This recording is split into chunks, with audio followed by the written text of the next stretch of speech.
Ibrahim Lincoln America के राष्ट्रपति थे। वो गुणों के पारखी थे और चाटुकारिता को अधिक पसंद नहीं करते थे। एक बार उन्होंने एक ऐसे व्यक्ति को अमेरिका का सेनापति नियुक्त कर दिया जो उनका जाना माना विरोधी था। वो व्यक्ति कई बार खुले जलसों में लिंकन को अपमानित करने से भी बाज नहीं आया था। लोगों को ऐसे व्यक्ति का सेनापति के प्रतिष्ठित पद पर नियुक्त किया जाना कुछ अजीब लगा। लिंकन के कुछ सहयोगियों को लगा कि शायद वह लिंकन उस व्यक्ति के विषय में पूरी जानकारी नहीं रखता। उन्होंने राष्ट्रपति लिंकन पर उस व्यक्ति के लिंकन विरोधी रवैये को जाहिर करना जरूरी समझा। विचार विमर्श के बाद कुछ सहयोगी लिंकन के पास पहुंचे। औपचारिक बातचीत के बाद एक सहयोगी बोला, आपने जिस व्यक्ति की सेनापति के रूप में नियुक्ति की है, क्या आप उसके विषय में कुछ जानते हैं?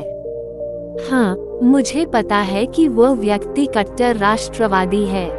युद्ध की आधुनिक शैली की भी उसे अच्छी जानकारी है।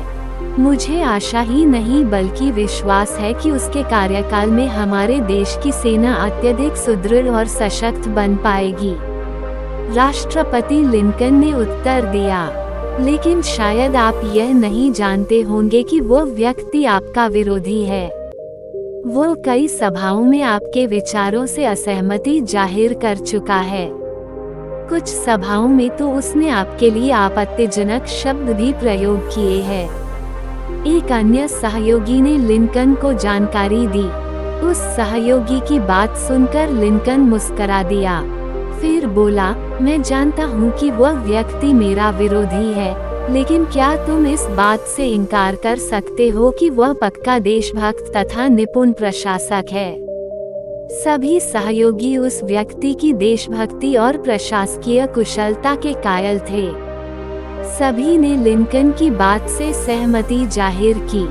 फिर लिंकन बोला, मैंने उस व्यक्ति को अपना नहीं बल्कि देश का सेनापति नियुक्त किया है और इस बात पर हम सभी सहमत हैं कि वह पक्का देशभक्त है।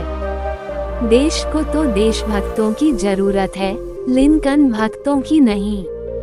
जब मैं अपने लिए किसी अधिकारी की नियुक्ति करूंगा तो अवश्य इस बात का ध्यान रखूंगा कि वो व्यक्ति मेरा विरोधी न हो, लेकिन देश के लिए किसी प्रशासक की नियुक्ति करते समय तो बस इसी बात का ध्यान दिया जाना चाहिए कि वो व्यक्ति देश विरोधी न हो, देशभक्त हो तथा उसे जो काम सौंपा जा रहा है उस काम लिए वह उपयुक्त व्यक्ति हो।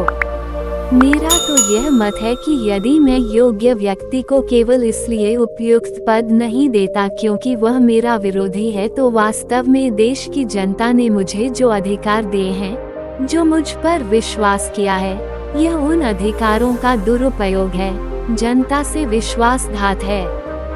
किसी व्यक्ति को कोई जिम्मेदारी सौंपते समय यही देखा जाना चाहिए कि वो उस जिम्मेदारी को निभाने में समर्थ भी है या नहीं तथा वह व्यक्ति ध्येय के प्रति, मिशन के प्रति कितना ईमानदार है। यह कोई विचारने की बात नहीं होती कि जिसे हम जिम्मेदारी सौंप रहे हैं वह हमारा प्रशंसक है या आलोचक। प्राथमिकता ध्येय को मिली चाहिए, मिशन को मिली चाहिए, हमारे व्यक्तिगत स्वार्थों को नहीं।